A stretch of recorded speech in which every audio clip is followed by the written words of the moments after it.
Frères sans Christ, nous espérons que vous allez tous bien par la grâce de Dieu. Que l'Éternel vous bénisse et vous remplisse de ses grâces en Jésus-Christ, notre Seigneur et Sauveur. Amen. Aujourd'hui, par la grâce de Dieu, dans notre rubrique intitulée « Réparons les brèches », nous allons continuer l'étude que nous avons commencée la dernière fois. Et dans le dernier épisode, nous avons parlé de façon précise, identifié, bibliquement parlant, qui est le bouc émissaire, Jésus-Christ ou Satan. Et nous sommes arrivés à la conclusion selon laquelle le bouc émissaire est Satan. Mais aujourd'hui, de façon particulière, nous allons voir quand le bouc émissaire est envoyé dans le désert, que fait-il dans le désert? Pourquoi dans le désert? Qu'est-ce que ça signifie, le bouc émissaire dans le désert? Avant de commencer, je vais vous inviter à prier avec moi.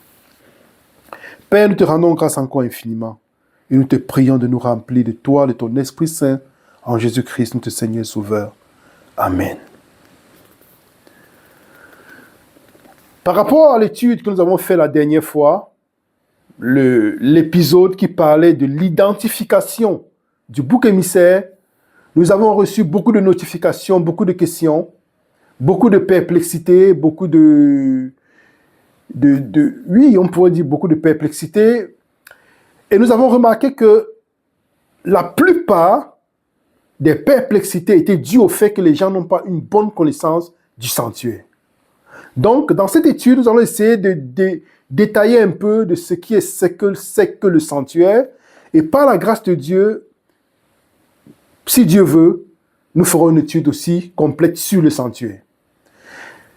Et pourquoi est-ce que Dieu a donné le sanctuaire à l'homme? Dans Exode chapitre 25, verset 8, il est écrit, c'est Dieu qui parle, « Ils me feront un sanctuaire et j'habiterai au milieu d'eux. » Le but de Dieu a toujours été d'habiter au milieu de son peuple. Le but de Dieu, le désir de Dieu a toujours été d'habiter en nous. Pour quelle raison? Et c'est ça qu'on arrive maintenant au but du sanctuaire. Le sanctuaire a pour but de révéler à l'homme comment Dieu, dans le plan de la rédemption, va résoudre la question du péché. Donc, on ne peut pas éloigner la question du péché du sanctuaire. Pour pouvoir comprendre vraiment comment est-ce que Dieu va résoudre la question du péché, il faut forcément entrer dans le sanctuaire. Pourquoi le sanctuaire? Dans Genèse chapitre 3, Adam mange le fruit de l'arbre de la connaissance du bien et du mal. Et il se crée une séparation entre Dieu et l'homme. Et qu'est-ce que Ésaïe chapitre 59, verset 2 dit? Ce sont vos iniquités qui mettent une séparation entre vous et moi. Donc, comment est-ce que Dieu va pouvoir faire à ce que l'homme puisse encore être un avec lui? Il donne à l'homme le sanctuaire. Et dans Genèse chapitre 3, verset 15, il dit au serpent, « Je mettrai une inimitié entre toi et la femme. » Pourquoi? Parce que Dieu sait que l'homme est incapable de lui-même mettre une inimitié entre lui et le péché. Mais pour que ceci puisse se réaliser et que Dieu puisse encore être un avec l'homme, Dieu va lui-même intervenir afin qu'il puisse habiter en l'homme. Et nous avons ce grand mystère qui se trouve dans Colossiens chapitre 1, verset 27, où il est écrit, allons dans Colossiens chapitre 1, verset 27, je vous invite à prendre vos Bibles avec moi. Colossiens 1, chapitre 1, verset 26 et 27.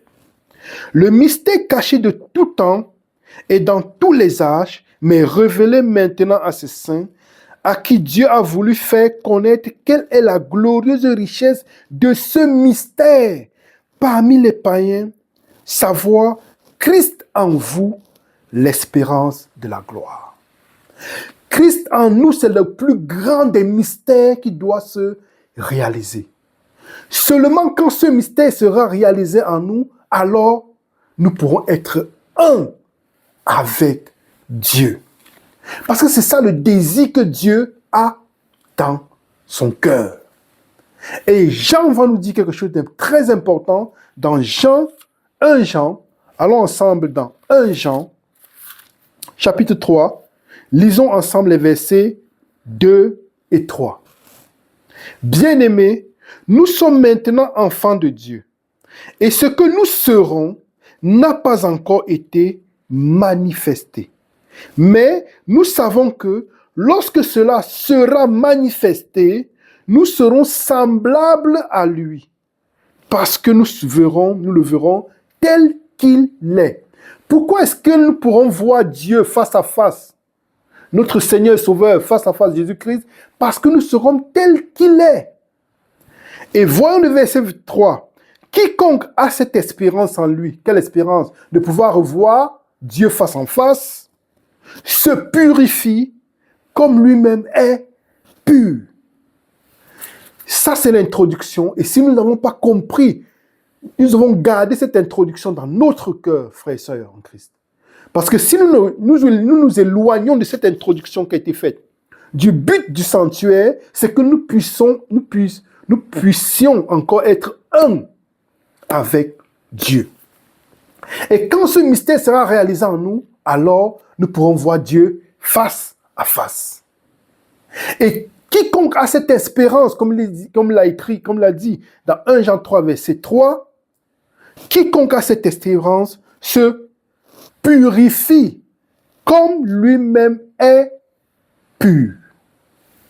Ça, c'est la clé. Comme lui-même est pur. Donc, nous devons être purs. Mais le but que Dieu se serait fixé pour le sanctuaire, c'est de faire à ce que nous puissions être purs. Ok. Si nous avons compris cette introduction, ça sera capital pour le reste. Pour pouvoir comprendre si le bouc pour Azazel représente Satan ou Jésus-Christ. Donc, nous allons retourner à ce que nous avons dit la dernière fois, c'est que dans le sanctuaire, Dieu avait établi 2 services. Donc, le but de Dieu, c'est qu'il veut que nous puissions encore être un avec lui. Mais pourtant, dans l'homme, le problème, c'est qu'il y a le péché. Pour que le péché puisse être mis de côté ou détruit, il faudrait que Dieu puisse habiter dans l'homme. Pour que le péché puisse être neutralisé. Pour ceci, il va donner 2 services dans le sanctuaire, le service quotidien et le service annuel. Dans le service quotidien, tous les jours, chacun devait apporter un animal, un agneau, un taureau, un bélier, ça dépend du type de sacrifice qui avait été fait, qui devait être fait, confesser ses péchés sur l'animal, et le sang était pris et amené dans le lieu saint. Le sanctuaire était divisé en 3 compartiments, le parvis, le lieu saint et le très saint. Et entre le lieu saint et le très saint, il y avait un rideau. Et quand le souverain sacrificateur prenait le sang de l'animal, il allait et le versait sur le rideau qui séparait le lieu saint du lieu très saint. Dans le service quotidien, quand la personne avait fait cet acte de confession de ses péchés sur l'agneau ou sur l'animal, il devenait juste. Et l'animal prenait le péché symboliquement parlant, du pécheur. Donc, et cet agneau représentait Jésus-Christ. Donc, c'est très important pour nous de comprendre le sanctuaire. Parce qu'il y a des personnes qui ont envoyé des versets. Jean 1, verset 29. Voici l'agneau de Dieu qui ôte le péché du monde, en se référant à Jésus-Christ, parce qu'il a pris nos péchés sur lui. Mais où? À la croix. Et la croix se trouve dans le parvis. Donc, ne citons pas ces versets pour dire le bouc émissaire représente Jésus-Christ parce qu'il va servir pour l'expiation. Non. Et puis, nous avons expliqué que veut dire expiation. Nous allons y revenir.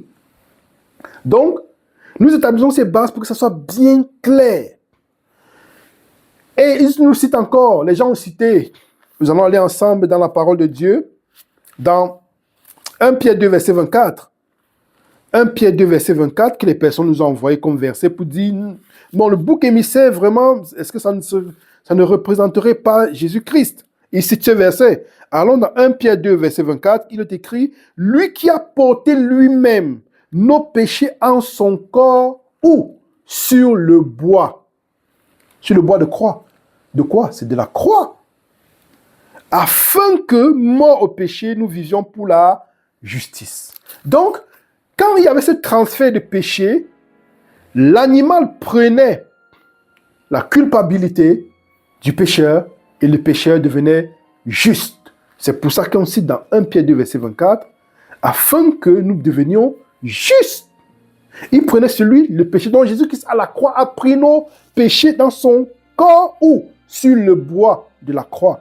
Et là, Jean vont toujours nous citer aussi 2 Corinthiens chapitre 5, verset 21, où il est écrit, il l'a fait devenir péché pour nous, afin que nous puissions être justice pour Dieu.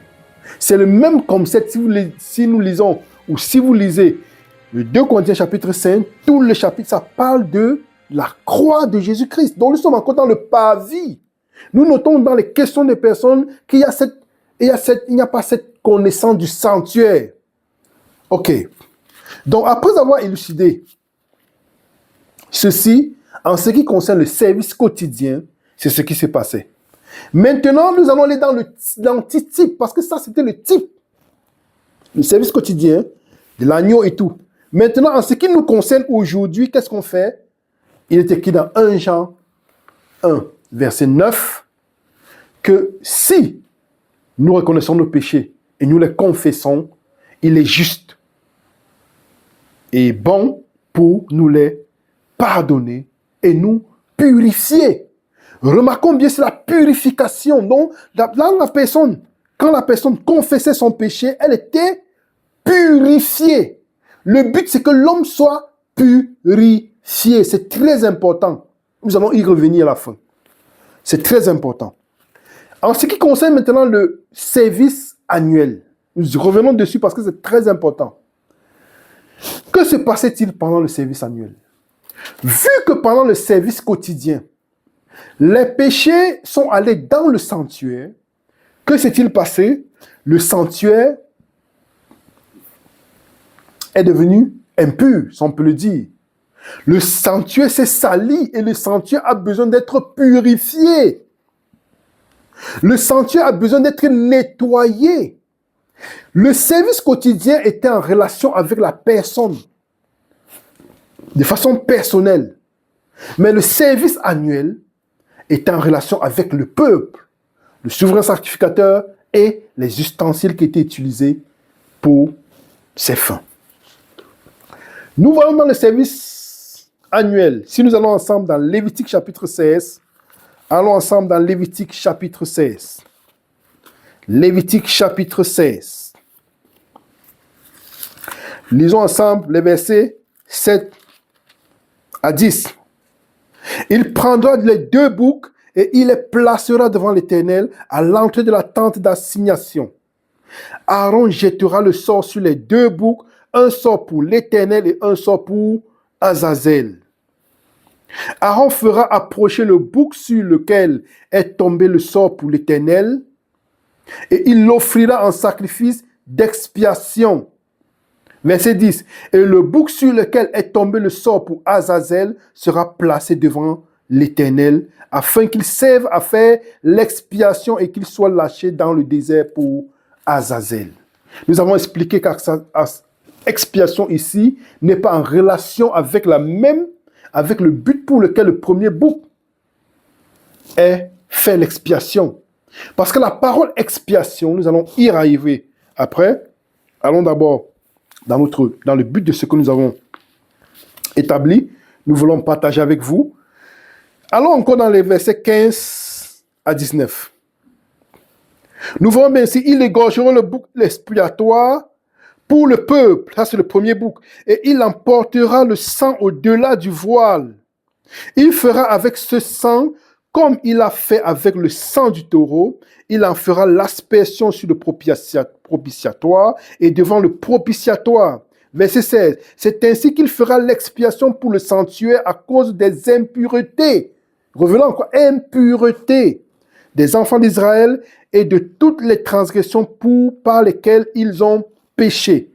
Il fera de même pour la tente d'assignation qui est avec eux au milieu de leurs impuretés. Verset 17.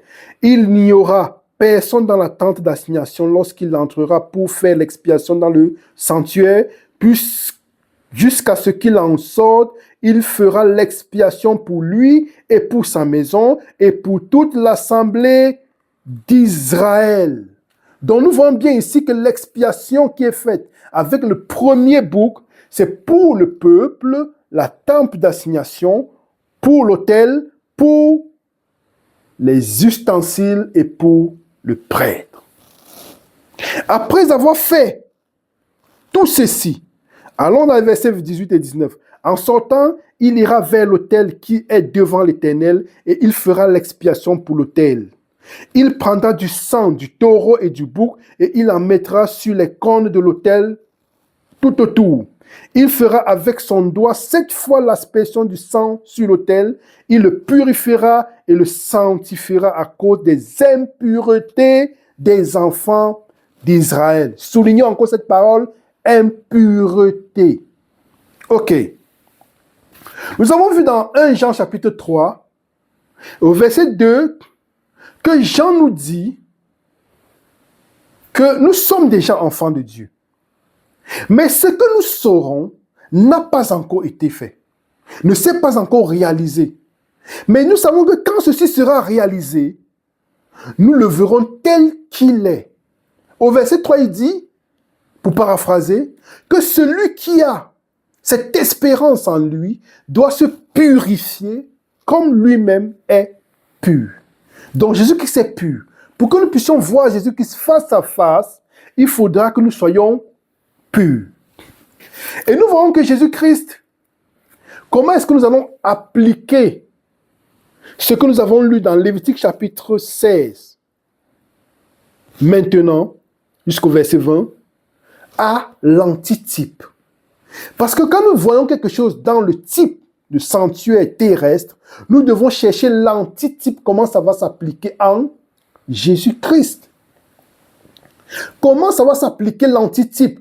Puisque le service annuel se faisait une fois l'an, comment est-ce que ça va s'appliquer dans l'antitype? C'est ça que nous allons aller voir ensemble.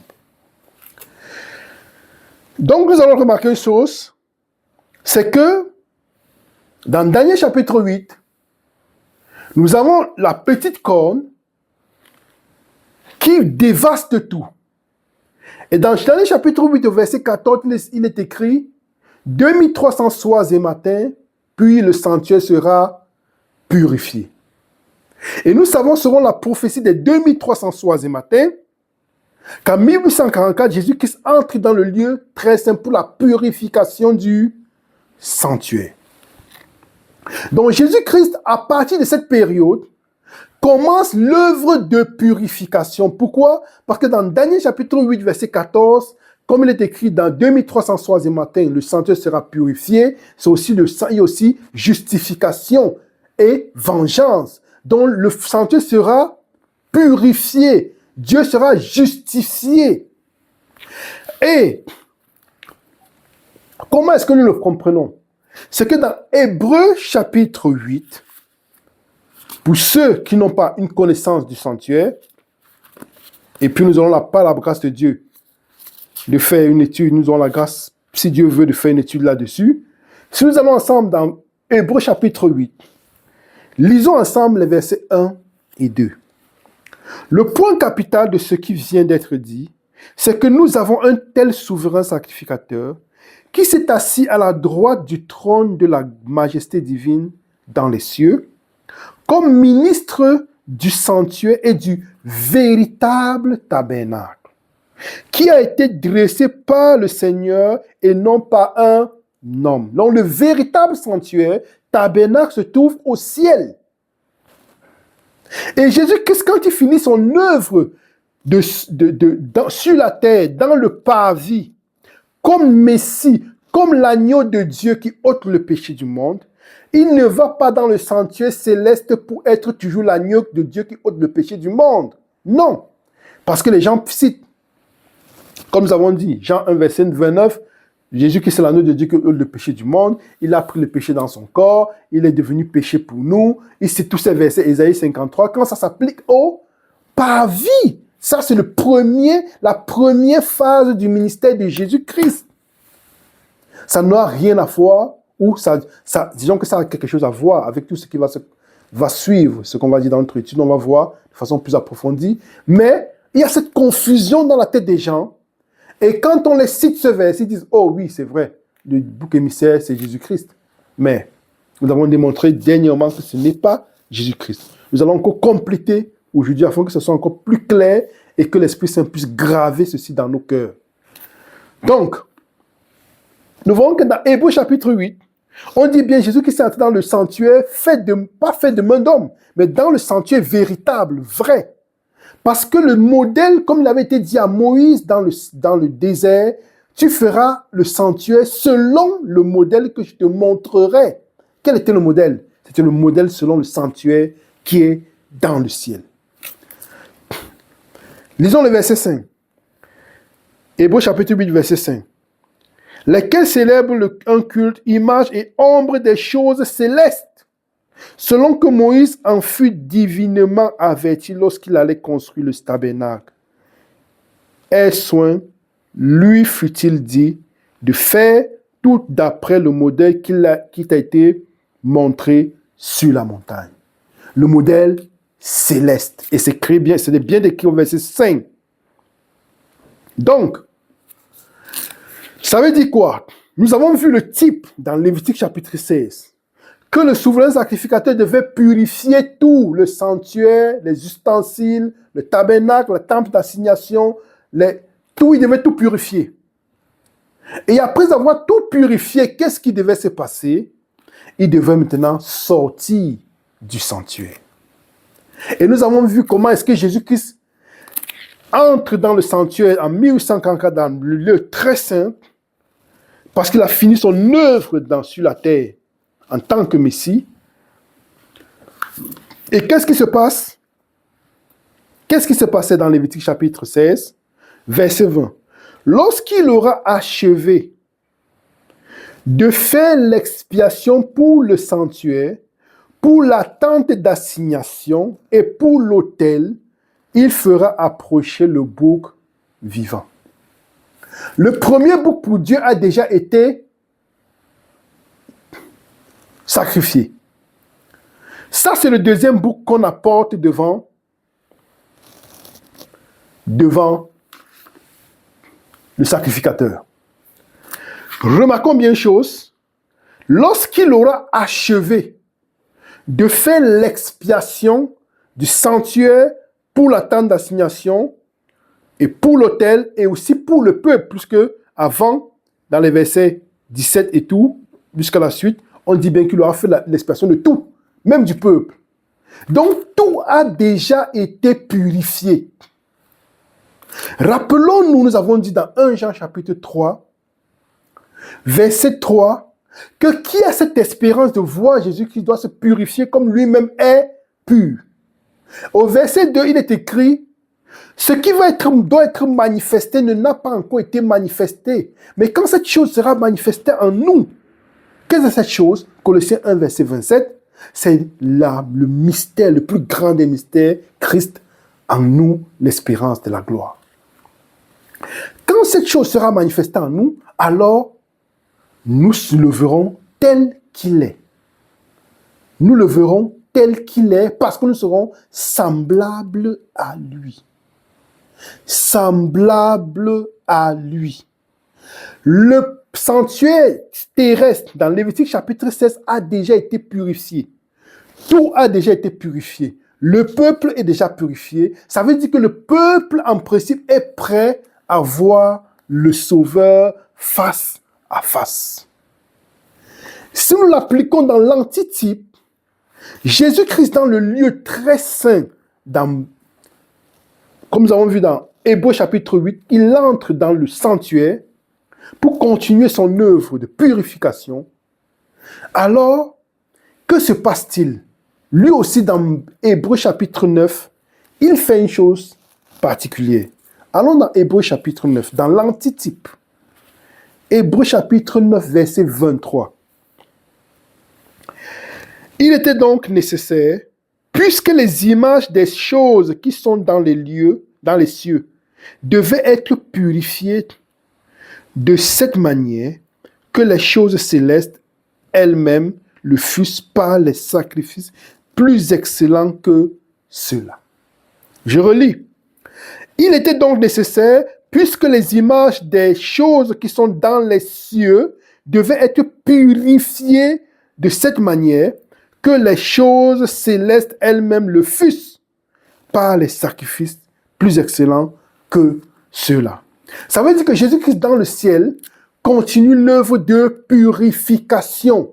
Pourquoi? Parce qu'aujourd'hui, quand nous confessons nos péchés, comme il est écrit dans 1 Jean 1, verset 9, si nous confessons nos péchés, alors il est juste et bon pour nous les pardonner et nous purifier. Comment est-ce que Jésus-Christ fait pour nous purifier? C'est parce qu'il est dans le lieu très saint en train d'opérer l'œuvre de purification du sanctuaire. Non seulement céleste, mais nous aussi. Pourquoi? Parce que dans 1 Corinthiens 3, verset 16 à 17, il est écrit: ne savez-vous pas que vous êtes le temple de Dieu et que l'Esprit de Dieu habite en vous? Si quelqu'un détruit ce temple, dans ce sanctuaire, moi aussi je le détruirai. Donc nous sommes aussi le sanctuaire de Dieu. C'est pour ça que l'Esprit Saint doit habiter en nous. Parce que Dieu, qu'est-ce qu'il avait dit dans Exode chapitre 25, verset 8? Ils me feront un sanctuaire et j'habiterai au milieu d'eux. Pourquoi est-ce que Dieu veut habiter en nous? C'est parce qu'il veut que nous soyons purs. Pourquoi est-ce que Dieu veut habiter en nous? C'est parce qu'il a toujours désiré habiter en nous pour mettre la séparation entre nous et le péché. Donc, l'œuvre qui se faisait dans le lieu très saint par le souverain sacrificateur dans Lévitique chapitre 16 est la même œuvre que Jésus-Christ est en train de faire dans le ciel, dans le lieu très saint. Hébreux chapitre 9, verset 23, Jésus-Christ est en train de nettoyer le sanctuaire. Pourquoi est-ce qu'il nettoie le sanctuaire? Parce que, comme nous avons dit, quand nous confessons nos péchés, comme il est écrit dans 1 Jean 1, verset 9, nous allons le citer plusieurs fois aujourd'hui, quand nous confessons nos péchés, ça va dans le sanctuaire. Ça va où? Ça va dans le sanctuaire. De même que le souverain sacrificateur prenait le sang et y allait dans le sanctuaire, c'est la même chose. Jésus-Christ prend son sang et va dans le sanctuaire céleste. Quelqu'un pourrait poser la question de savoir, alors si Jésus-Christ, nos péchés vont dans le sanctuaire céleste, est-ce que le sanctuaire céleste n'est pas impur? C'est la même question aussi que je pourrais poser en ce qui concerne la nature humaine de Jésus-Christ. Jésus-Christ est venu dans notre nature. Mais est-ce que Jésus-Christ, quand il va dans la tombe, il ne ressuscite pas des morts? Il ressuscite des morts. Pourquoi? Parce qu'il n'a pas péché délibérément, dont les péchés ne sont pas les siens. C'est la raison pour laquelle Jésus-Christ peut ressusciter des morts. Parce qu'il n'a pas péché, ni en pensée, ni en parole, ni en action. Parce qu'en aucun moment, il n'a permis à ce que le péché puisse dominer et par l'Esprit Saint, il a neutralisé la puissance du péché dans sa vie. Parce qu'il était toujours en connexion avec son Père. Et là, ça nous fait bien comprendre que le péché est une question de choix. Et ce n'est pas une question de nature. Ce n'est pas parce que nous sommes dans une nature pécheresse que nous sommes des pécheurs condamnés. Non. Donc, les péchés que nous confessons, où est-ce qu'ils vont? Ils vont dans le sanctuaire céleste. Ok. Si nous avons bien compris jusqu'ici, nous comprenons bien que Jésus-Christ, quand il va finir son œuvre de purification dans le sanctuaire, que va-t-il faire? Il va faire la même chose que le souverain sacrificateur l'a fait dans Lévitique chapitre 16. Qu'est-ce que celui-ci fait dans Lévitique chapitre 16, le souverain sacrificateur? Il prend le bouc. Il prend le bouc. Allons ensemble Dans Lévitique, chapitre 16, verset 21. Aaron posera ses deux mains sur la tête du bouc vivant et il confessera sur lui toutes les iniquités des enfants d'Israël et toutes les transgressions par lesquelles ils ont péché. Il les mettra sur la tête du bouc, puis il le chassera dans le désert à l'aide d'un homme qui aura cette charge. Notons bien que Jésus-Christ, quand il va finir son œuvre de purification dans le sanctuaire céleste, parce que si nous n'avons pas la connaissance du sanctuaire, ou bien si on n'a pas compris, on tombe dans la séduction. Et c'est très simple. Donc, pour ôter, pour s'éloigner de la séduction, comment est-ce qu'on va faire? Il faut qu'on mette toujours le sanctuaire devant nous. Le souverain sacrificateur sort du lieu très saint, il dépose, il confesse les péchés sur le deuxième bouquet, celui d'Azazel. Mais notons une chose, le sanctuaire est déjà pur. Les ustensiles sont déjà purs, la tente d'assignation est déjà pure, le peuple est déjà pur, les ustensiles sont purs, tout le monde est pur. Donc, qu'est-ce que ça voudrait dire? Ça voudrait dire que le plus grand des mystères est réalisé. Christ en nous, l'espérance de la gloire. Parce que tout est déjà pur. Remarque, rappelons-nous toujours, le plus grand des mystères, c'est ça que Dieu veut faire. C'est ça qui est dans son cœur, au fond de son cœur. Ça veut dire quand Jésus-Christ finit son œuvre de purification dans le lieu très saint, les décisions sont prises dans le ciel. Il a déjà fini son œuvre de purification avant d'aller au bouc. Son œuvre de purification est terminée. Ça veut dire quoi? Les décisions sont déjà prises. On sait qui sera perdu et qui sera sauvé. Et il y a deux groupes de personnes. Ceux qui marchent selon la chair et ceux qui marchent selon l'esprit. Et il y a deux groupes de personnes. Les boucs et les brebis. Et il y a deux groupes de personnes. Les fils de Dieu et les fils du diable. Donc les deux groupes de personnes sont déjà arrêtés, décidés. Donc il n'y a pas de marche arrière, on ne va que devant, en avant. Raison pour laquelle, quand le souverain sacrificateur a terminé son œuvre de purification dans le lieu très saint, Jésus-Christ, quand il sort pour mettre sur le bouc Azazel pour Azazel, ça ne peut pas être en relation avec notre salut. Puisque nous sommes déjà à l'image de Dieu et nous pouvons le voir face à face. Donc Jésus-Christ, pourquoi est-ce qu'il doit encore prendre sur lui le péché alors que nous pouvons déjà le voir face à face? Ça n'a pas de sens du tout. Et nous l'avons bien expliqué dans le premier épisode. Donc, nous voyons bien que en ce moment,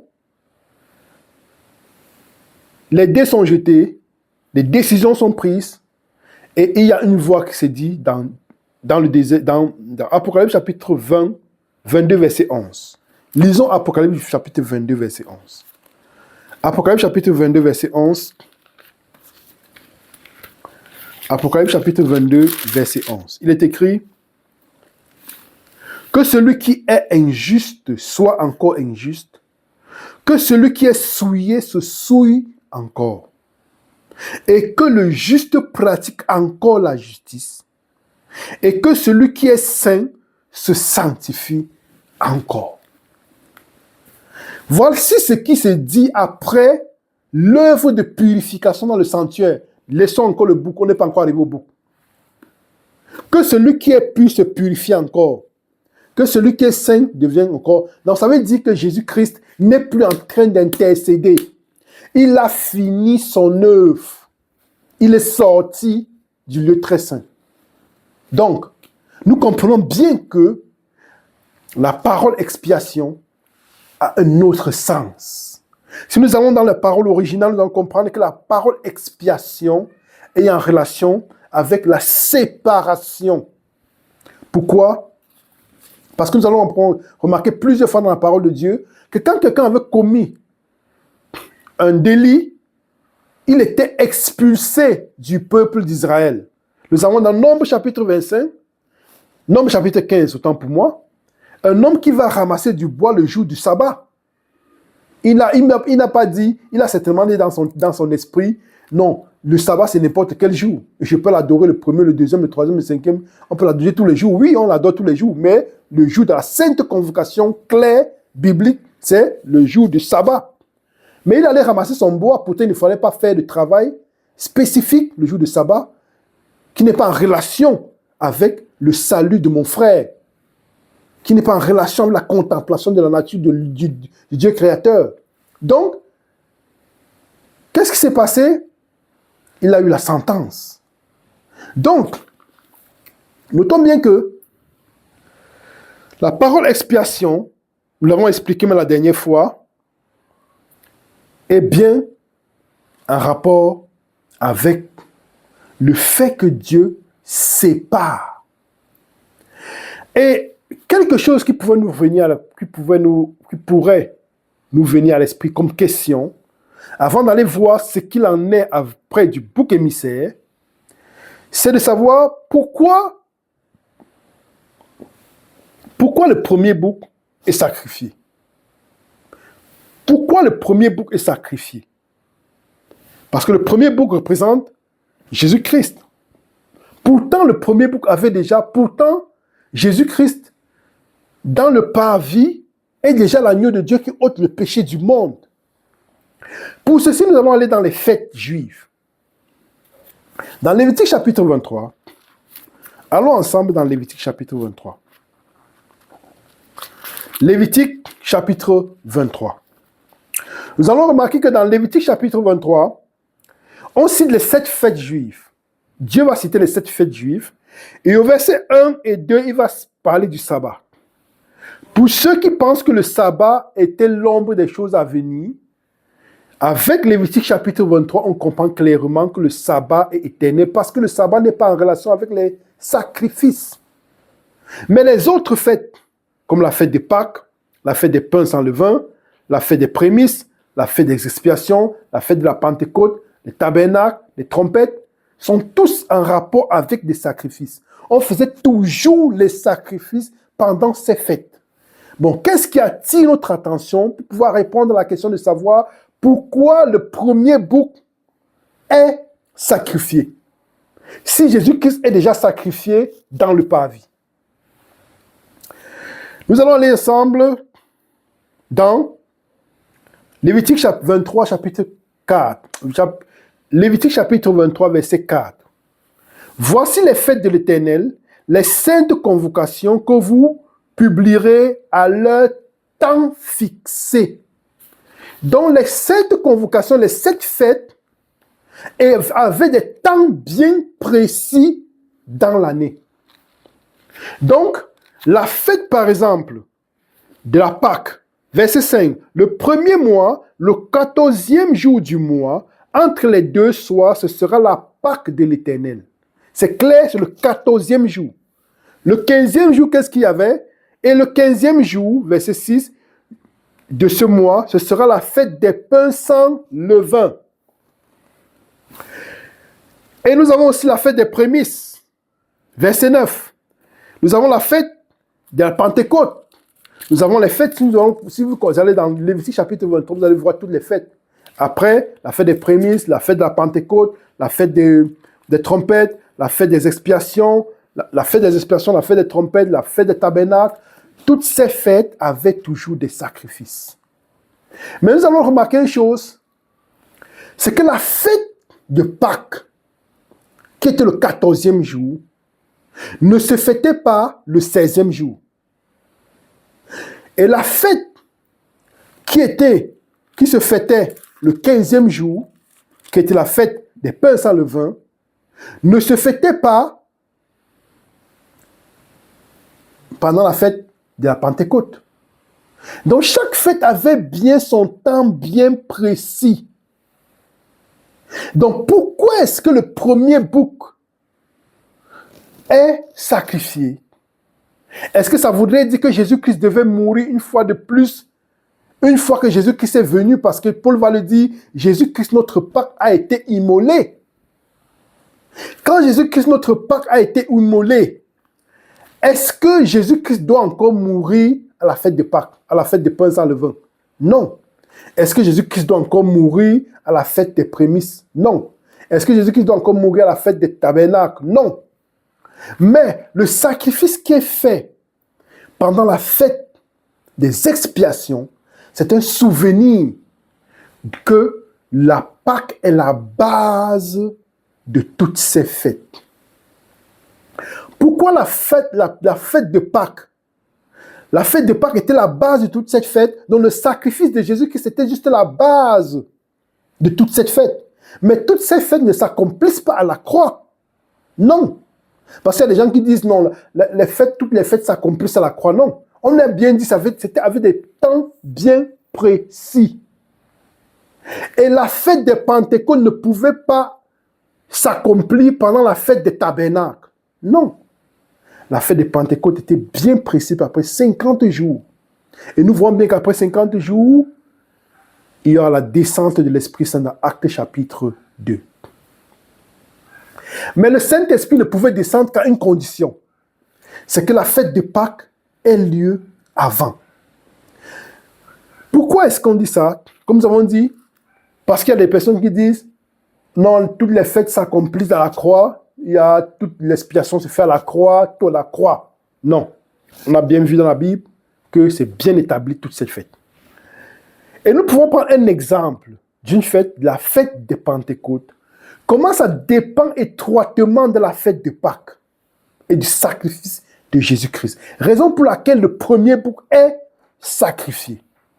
Si nous allons ensemble dans Jean chapitre 7,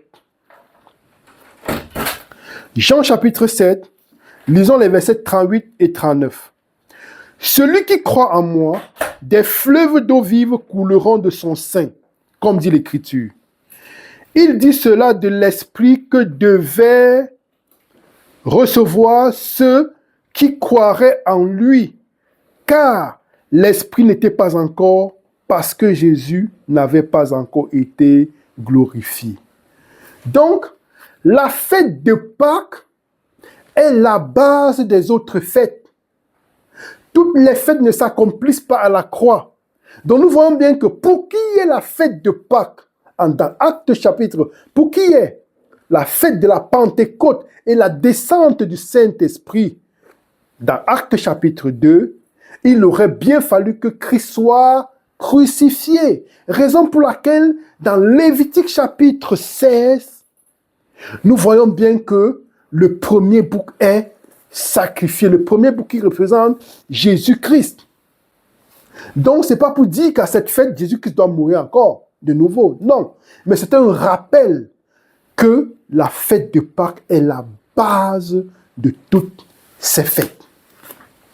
Comme nous avons vu dans Jean chapitre 7, versets 38 à 39. Sans la fête de Pâques, il ne pouvait pas avoir la descente, et sans la mort de Jésus-Christ, il ne pouvait pas avoir la descente de l'Esprit Saint. Donc, nous voyons bien que, après avoir élucidé ce point, nous allons maintenant à une autre étape, celle du bouc pour Azazel dans le désert. Parce que dans Lévitique chapitre 16, verset 21, il est écrit « Aaron posera ses deux mains sur la tête du bouc vivant et il confessera sur lui toutes les iniquités des enfants d'Israël et toutes les transgressions par lesquelles ils ont péché.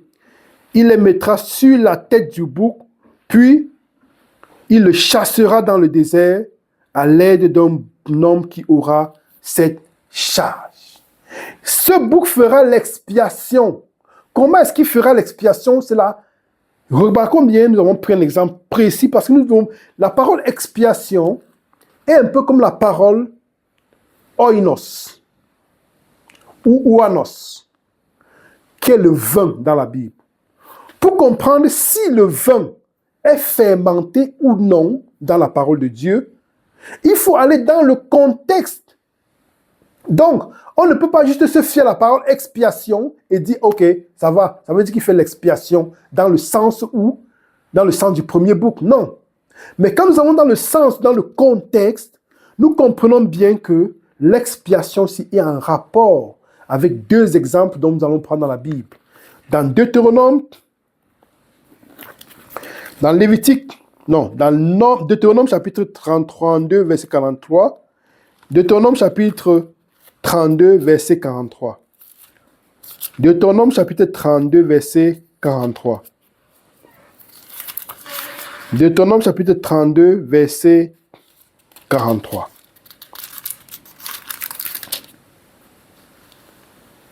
Nation, chantez les louanges de son peuple, car l'Éternel venge le sang de ses serviteurs.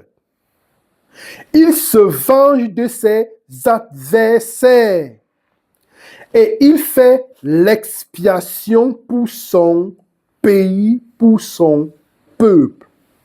Comment est-ce que Dieu se venge de son peuple? Comment est-ce qu'il fait la vengeance de son peuple? En faisant, comment est-ce qu'il se venge de ses adversaires? En faisant l'expiation pour son pays, pour son peuple. Comment est-ce qu'il fait cette expiation? Nous avons vu.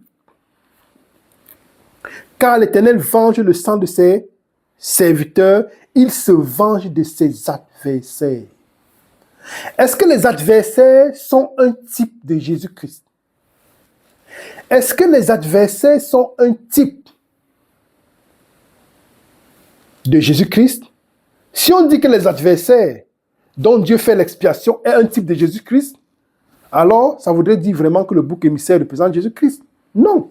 Dans le contexte, on comprend bien que ce n'est pas en rapport avec Jésus-Christ. Allons dans Nombre chapitre 25. Nombre chapitre 25. Nombre chapitre 25, nous allons lire les versets 7, 8 et 9. À cette vue, Phiné, fils d'Éléazar, fils du sacrificateur Aaron, se leva du milieu de l'assemblée et prit une lance dans sa main. Il suivit l'homme d'Israël dans sa tente et il les perça tous les deux par le bas-ventre. Et la plaie s'arrêta parmi les enfants d'Israël. Quelle plaie? Il y avait une plaie parmi les enfants d'Israël. Pourquoi? Parce que le peuple d'Israël était avait fait de la fornication. Et il y avait ces hommes qui ont vraiment défié Dieu. Et Phiné, qu'est-ce qu'il a fait? Verset 13. Ce sera pour lui et pour sa postérité, après lui l'alliance d'un sacerdoce perpétuel, parce qu'il a été zélé pour son Dieu et qu'il a fait l'expiation pour les enfants d'Israël. Phiné a fait l'expiation pour les enfants d'Israël. Est-ce que ceux-ci qui avaient transgressé la loi de Dieu étaient un type de Jésus-Christ? Non, il n'était pas un type de Jésus-Christ. De même que Azazel ne peut pas être un type de Jésus-Christ. Et après que Jésus-Christ aura fini son œuvre de purification dans le lieu très saint, et nous voyons aussi bien que l'expiation, c'est un rapport dans le contexte que nous avons lu, que Dieu va se venger de son peuple. Il va se venger de ses adversaires en protégeant son peuple.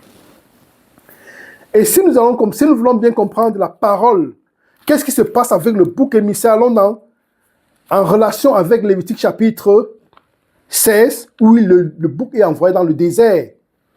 Allons dans Apocalypse chapitre 20, versets 1 et 2. Apocalypse chapitre 20, versets 1 et 2. Puis je vis descendre du ciel un ange qui avait la clé de l'abîme et une grande chaîne dans sa main. Il saisit le dragon, le serpent ancien, qui est le diable et Satan, et il le lia pour 1000 ans. Il le lia pour 1000 ans. Donc, Comment ça se passe quand Satan est lié pour 1000 ans? C'est bien un antitype de ce que nous avons vu dans Lévitique chapitre 16. Quand le bouc émissaire est envoyé dans le désert. Verset 3. Il saisit le dragon, il le jeta dans l'abîme, ferma et scella l'entrée au-dessus de lui, afin qu'il ne séduisît plus les nations jusqu'à ce que les 1000 ans fussent accomplis. Après cela, il faut qu'il soit délié pour un peu de temps. Comment comprendre le fait que Satan soit lié pour 1000 ans? Pour comprendre ceci, il y a d'abord la parole abîme qui attire notre attention. Parce qu'on dit dans verset 3, Apocalypse chapitre 20, verset 3, il le jeta dans l'abîme. Si nous allons dans la parole, dans la King James version King James de la Bible, parce que c'est plus proche de l'original, nous verrons bien que il jette Satan dans la fosse. Mais pour mieux comprendre cette fosse et la vengeance dont Dieu parle, que nous avons lu dans Deutéronome chapitre 32, pour mieux comprendre cette vengeance, nous allons comprendre à la lumière d'un livre apocalyptique à l'échelle réduite qui se trouve dans Ésaïe chapitre 24. Ésaïe chapitre 24 est à l'échelle, et l'Apocalypse, le livre de l'Apocalypse à l'échelle réduite pour la fin des temps. Lisons les versets 21 à 23. En ce temps-là, l'Éternel châtiera dans le ciel l'armée d'en haut, et sur la terre les rois de la terre. Ils seront assemblés captifs dans une prison. Ils seront enfermés dans les cachots. Et après un grand nombre de jours, ils seront châtiés. Notons bien que Ésaïe chapitre 24 est en train de relater ce que nous avons lu dans Apocalypse chapitre 20. Lisons encore bien. Il dit, en ce temps-là, c'est quel temps? Si nous allons ensemble au verset 23, nous comprenons, la lune sera couverte de honte et le soleil de confusion. Car l'Éternel des armées régnera sur la montagne de Sion et à Jérusalem, resplendissant de gloire en présence de ses anciens. Donc en ce temps-là, c'est quel temps? Le temps de la venue du second retour de Jésus-Christ. Qu'est-ce qui va se passer? Verset 23, et ça correspond à Matthieu chapitre 24, verset 29, où on dit bien que la lune va perdre sa lumière et que le soleil s'obscurcira. Donc c'est bien en relation avec le retour, les signes du retour de Jésus-Christ, Ésaïe chapitre 24. Nous sommes en train de chercher à comprendre comment que signifie cet abîme. En ce temps-là, l'Éternel châtiera dans le ciel l'armée d'en haut, et sur la terre les rois de la terre. Comprenons bien que le châtiment est en deux phases. Où ça va, le châtiment en deux phases, et ça vise deux personnages bien précis. Parce qu'il y a des personnes qui ont dit, non, le bouc d'Apoazazel dans le désert ne représente ni Satan ni Jésus-Christ. Ça représente juste les méchants. D'autres disent, le bouc dans le désert représente seulement Satan. D'autres disent, le bouc dans le désert représente Jésus-Christ. Mais remarquons bien dans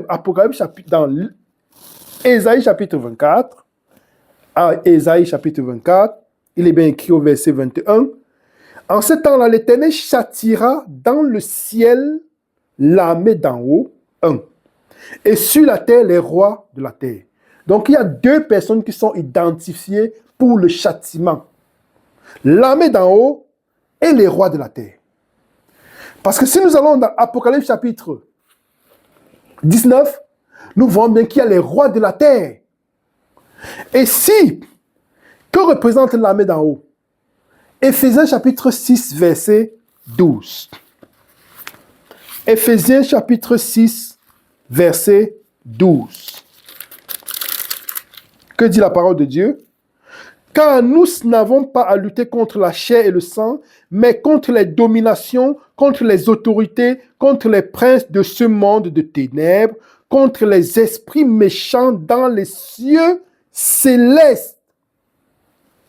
Contre les esprits méchants dans les lieux célestes. Donc, ceux qui seront châtiés, parce qu'ils sont en train de vouloir comprendre le bouc dans le désert, mais ceux qui seront châtiés pour la vengeance de Dieu sont identifiés.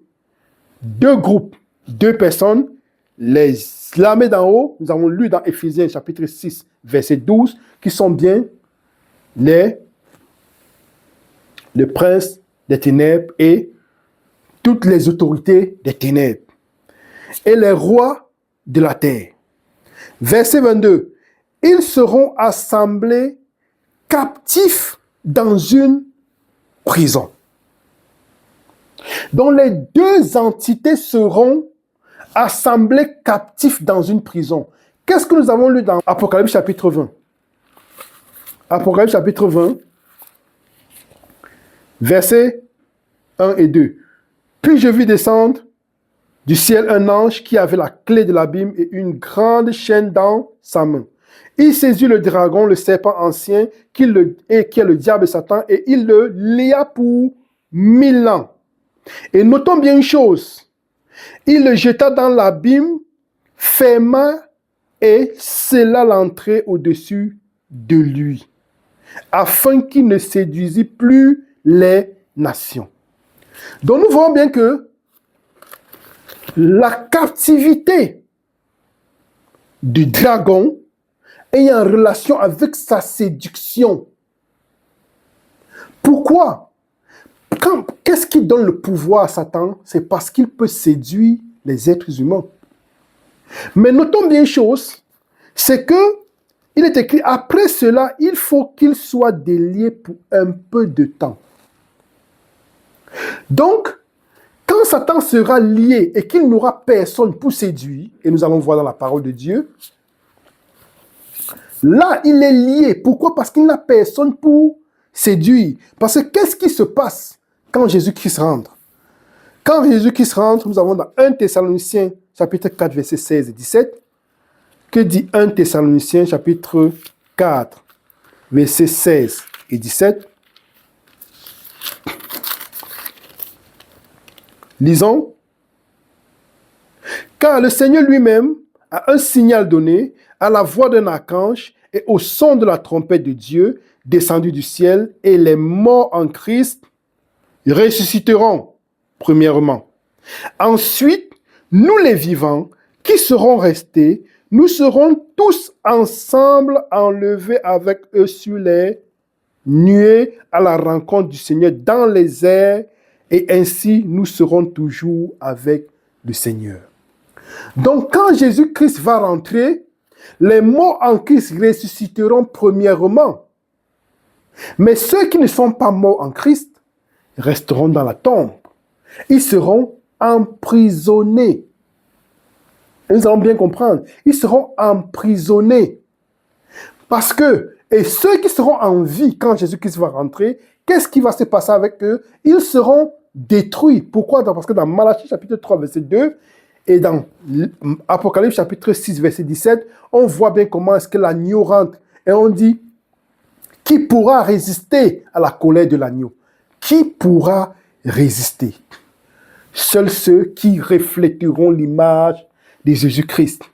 Et nous avons bien vu que quand Jésus-Christ a fini son œuvre de purification dans le lieu très saint, c'est la fin du temps de grâce. Qui est pur continue à être pur et qui est impur continue à être impur. Donc tout ce qui va se faire après n'est pas en relation avec notre salut et notre pureté, parce que nous reflétons déjà le caractère de Dieu Et ce qui devait être manifesté en nous, donc le plus grand des mystères, Christ en nous, l'espérance de la gloire, est déjà accompli. Donc nous sommes déjà prêts à raconter notre Sauveur face à face. Donc le bouc émissaire ne peut pas être Jésus-Christ.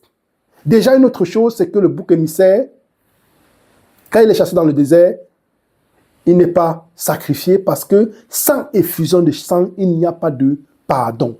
Donc il ne participe pas au pardon de nos péchés. Ça, c'était une précision. Et puis nous rentrons dans notre discours. Nous voyons bien que quand Jésus-Christ rentre, nous le rencontrons dans les airs.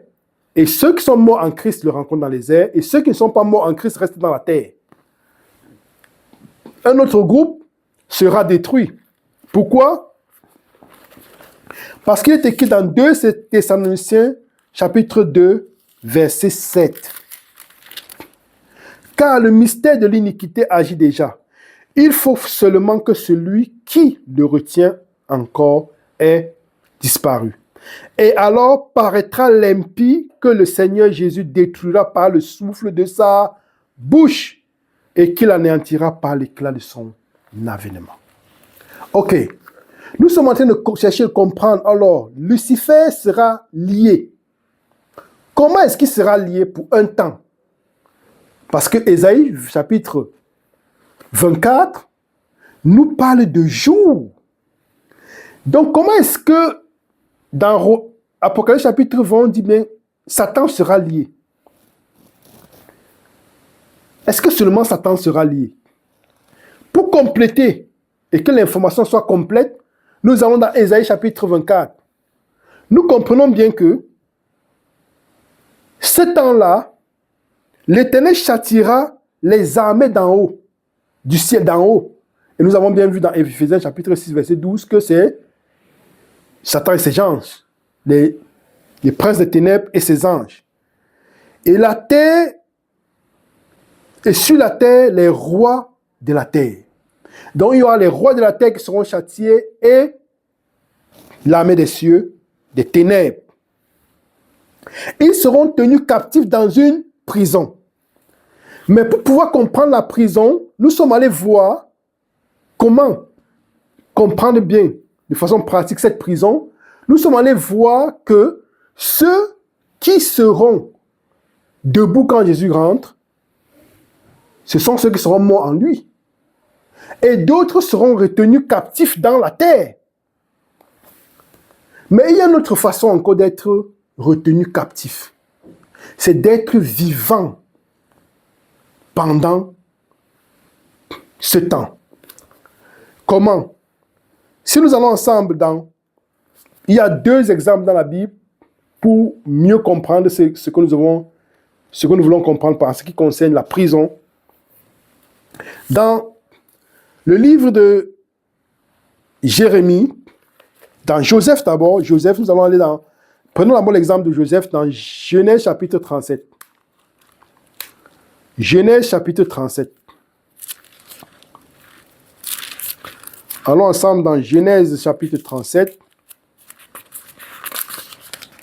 Lisons ensemble les versets 23 et 24. Lorsque Joseph fut arrivé auprès de ses frères, il le dépouillait de sa tunique, de la tunique de plusieurs couleurs qu'il avait sur lui. Verset 24. Il le prit et le jetait dans la citerne. Cette citerne était vide. Cette citerne était déserte. Et la même parole utilisée, soit dans Ésaïe chapitre 24, que dans Genèse chapitre 37, c'est la même parole, la fosse. Ici, Joseph a été jeté dans la fosse en étant vivant. C'est la même chose qui se passe avec Jérémie. Dans Jérémie chapitre 38, allons ensemble dans Jérémie chapitre 38. Jérémie chapitre 38. Lisons les versets 5 à 6. Le roi Sédécia répondit, « Voici, il est entre vos mains, car le roi ne peut rien contre vous. » Alors il prit Jérémie et le jetait dans la citerne de Malkija, fils du roi, laquelle se trouvait dans la cour de la prison. Il descendit Jérémie avec les cordes. Il n'y avait point d'eau dans la citerne, dont la citerne était déserte. La même parole citerne est la même parole utilisée dans Ésaïe chapitre 24 en ce qui concerne la fosse. Et la même parole utilisée dans Révélation ou dans Apocalypse chapitre 20, l'abîme. Si on lit en anglais, c'est encore plus facile parce que c'est la même parole qui est utilisée. Et nous voyons bien que quand Jésus-Christ rentre, comme nous l'avons cité dans 1 Thessaloniciens chapitre 4, les vivants en Christ le voient rentrer, ils sont vivants. Mais ceux qui ne sont pas vivants en Christ ne vont pas rester des morts, ils restent emprisonnés dans la terre. Et c'est ça ceux qui vont mourir et qui sont emprisonnés dans la terre. Les rois de la terre, étant donné qu'ils ne reflètent pas l'image de Dieu, sont détruits par son avènement, par l'éclat de son avènement, comme nous avons lu dans 2 Thessaloniciens chapitre 2, verset 7. Et il y a une autre façon d'être retenu captif dans la fosse. Allons ensemble dans Ésaïe.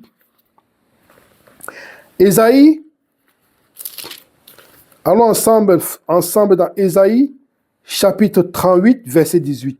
Ce n'est pas le séjour des morts qui te loue. Ce n'est pas la mort qui te célèbre. Ceux qui sont descendus dans la fosse n'espèrent plus en ta fidélité. Ceux qui sont descendus dans la fosse, c'est la même parole. Fosse, c'est la même parole. Citerne, c'est la même parole utilisée dans Apocalypse chapitre 20, verset 3. C'est la même parole. Donc nous voyons bien qu'à la lumière de ces versets, en appliquant 1 Thessaloniciens chapitre 4, verset 16 à 17, 2 Thessaloniciens 2, verset 7, nous comprenons bien qu'il y a deux groupes de personnes. Ceux qui sont retenus captifs vivants, Satan et ses anges, et ceux qui sont retenus captifs morts dans la fosse, dans le shéol, dans la citerne, comme nous avons vu, dans l'abîme. Ce sont les rois de la terre. Comme nous avons lu dans Ésaïe, chapitre 24. Et ils sont liés pour combien de temps? Ésaïe, chapitre 24. Ils seront enfermés dans des cachots. Et après un grand nombre de jours, ils seront châtiés. Nous voyons bien ici, Ésaïe parle de jours. Mais nous voyons dans Apocalypse chapitre 20, lui parle d'un grand nombre de jours. Et nous voyons bien, selon la parole prophétique, un jour pour un an. Ici, qu'est-ce qu'il va dire dans Apocalypse chapitre 2, 20, verset 2? Il saisit le dragon, le serpent ancien, qui est le diable et Satan, et il le lia pour 1000 ans. Ésaïe parle de jours, Jean parle d'années. Et après, il dit, après cela, il faut qu'il soit délié pour un peu de temps. Donc, quand l'ennemi sera délié, comment est-ce qu'il sera délié? C'est parce qu'il aura encore la possibilité de séduire. Parce que sans la séduction, il n'a pas de pouvoir.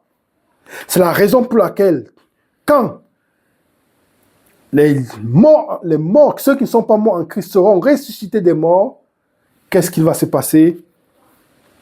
Il va les réunir pour la grande bataille. Et nous savons ce qui se passe pour la grande bataille, un feu qui descend du ciel et les dévore. Donc nous voyons bien que Apocalypse, chapitre 20, reflète, c'est un antitype de Lévitique, chapitre 16, en ce qui concerne la destinée du bouc émissaire, la destinée du bouc pour Azazel. C'est la destinée parce qu'ils ont été tirés au sort. On ne tire pas au sort Mais quand on tire au sort, c'est pour départager.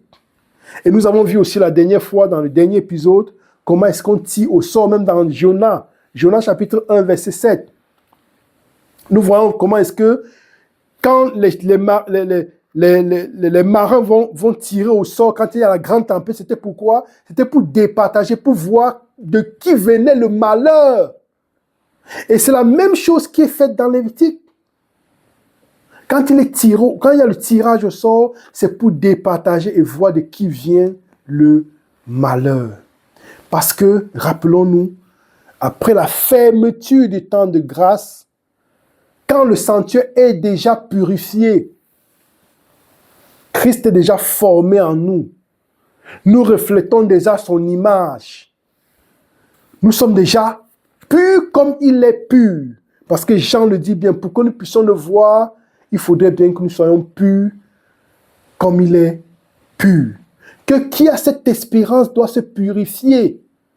C'est parce qu'en ce moment, nous sommes déjà, que celui qui est pur continue à être pur et que celui qui est impur continue à être impur. Donc la destinée de Satan est méritée et il doit prendre sur lui le salaire, son salaire, parce que c'est lui qui est l'auteur du mal. Et qu'en est-il des méchants? Nous avons bien vu qu'eux aussi sont tenus captifs. Dans Lévitique chapitre 24, versets 14 et 23. Fais sortir du champ le blasphémateur. Tous ceux qui l'ont entendu poseront leurs mains sur sa tête. Et toute l'assemblée le lapidera. Est-ce que c'est un type de Jésus-Christ ici? Non. Tu parleras aux enfants d'Israël et tu diras, quiconque maudira son Dieu portera la peine de son péché. Celui qui blasphémera le nom de l'Éternel sera puni de mort. Toute l'assemblée le lapidera. Qu'est-ce qui se passe avec le blasphémateur? On pose la main sur le blasphémateur, de même que le souverain sacrificateur pose la main sur le bouc émissaire. Le bouc émissaire représente bien Satan qui doit assumer les conséquences de ses actes, car il est l'auteur du mal. La fin du méchant, quelle est la fin du méchant? Le sanctuaire ne révèle pas seulement Jésus-Christ, il va révéler tout le plan de la rédemption. Il va révéler tout le plan de la rédemption dans le sens où il nous révèle aussi la fin du mal et comment est-ce que Dieu va résoudre la question du mal. Dans le psaume 73, nous avons le psalmiste Asaph qui se pose la question sur les méchants parce qu'il voit les méchants prospérer. Et à un certain moment, il se dit au verset 15, « Si je disais, je peux parler comme eux, donc comme les méchants, voici, je trahirais la trace de tes enfants. Quand j'ai réfléchi là-dessus pour m'éclairer, la difficulté fut grande à mes yeux. » Verset 17, « Jusqu'à ce que j'eusse pénétré dans le sanctuaire de Dieu et que j'eusse pris garde au sort final des méchants. » Dans le plan de la rédemption, à travers le sanctuaire, nous révèle comment est-ce que Dieu va résoudre la question du péché, la question du mal, une fois pour toutes. Et il nous révèle bien que le bouc pour Azazel prendra pour sur lui les péchés du peuple et prendra aussi le péché sur lui parce qu'il est l'auteur du péché. Satan est l'auteur du mal et c'est une question de justice. Ce serait absurde de pouvoir arrêter toute personne d'un gang, arrêter tous les malfaiteurs, tous ceux qui sévissent dans un gang, ceux qui font les meurtres, ceux qui font les rapines, ceux qui font des vols, des viols, mais laisser celui qui est la tête, Donc, ce n'est qu'une question de justice. Jésus qui s'est mort pour nous à la croix, c'est une question de miséricorde et d'amour pour nous. Mais Satan va mourir parce que c'est une question de justice. Donc, c'est vraiment absurde qu'on puisse, que ce soit consciemment ou non, défendre l'ennemi et dire défendre Satan. Parce que tous ceux qui disent que Satan n'est pas, Azazel ne représente pas Satan, en fait, c'est défendre Satan. Ça voudrait dire qu'Azazel pourrait être digne de louange et d'adoration. Que l'Éternel vous bénisse et que l'Éternel nous bénisse afin que nous puissions être ancrés toujours encore de façon plus profonde dans sa parole afin de ne pas être détruits et de ne pas être séduits en cette fin de temps. En Jésus-Christ, notre Seigneur et Sauveur. Amen.